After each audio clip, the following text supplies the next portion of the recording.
Alright, so this is our lesson 2 worksheet. Make sure you have that written at the top. Your name should be there. Your date should be there. We did this on the 8th,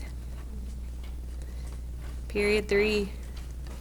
And the question was on number 6. So I notice it's not in slope-intercept form. So I'm going to rewrite it over here to the side. 0 equals x plus 1/4 y plus 1/2. I want to get y by itself. So I'll subtract x and I'll subtract 1/2 from both sides. That'll give me negative x minus 1/2 on the left and a 1/4 y on the right.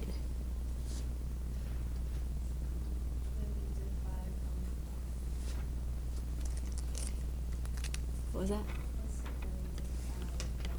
We divide both sides by 1/4 next. Good, which another way to say that is multiply both sides by 4. Dividing by a 4th is the same as multiplying by 4. So I'm going to multiply both sides by 4.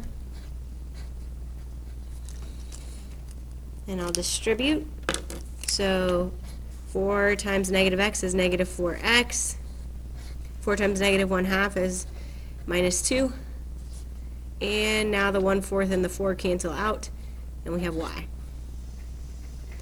So y equals negative 4x minus 2. From there, Ethan, what's my slope and what's my y-intercept?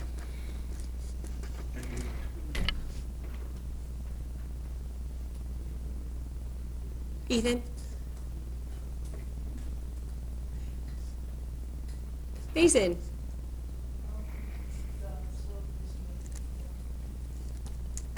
The slope is negative 4, and we could write that as negative 4 over 1.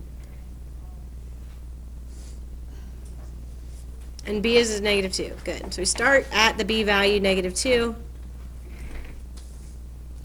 And then from there we go down 4 and over 1. Down 4 over 1. And that negative could go with either the numerator or the denominator, so we could also do up 4 and to the left 1.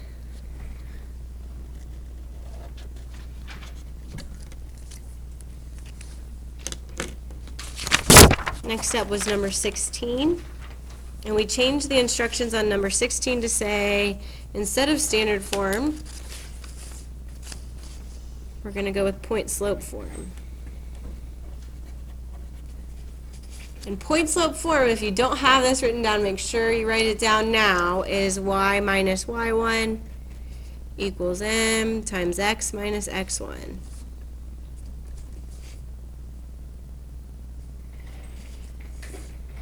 I can label x1, y1. My point is x1, y1, and my slope is m.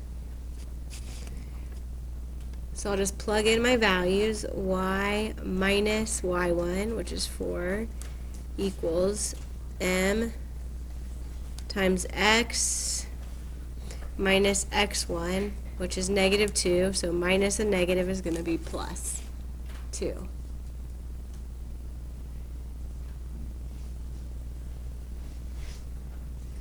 Last is number 22. And again, we went with point slope form for this one.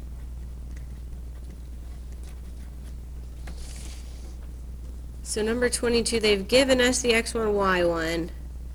We just have to deal with how do we find m given this information.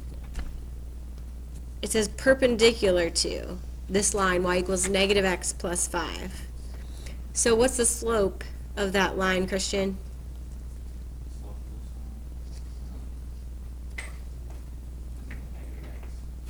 So it is negative, what's in front of the x? We could throw a little phantom 1 there.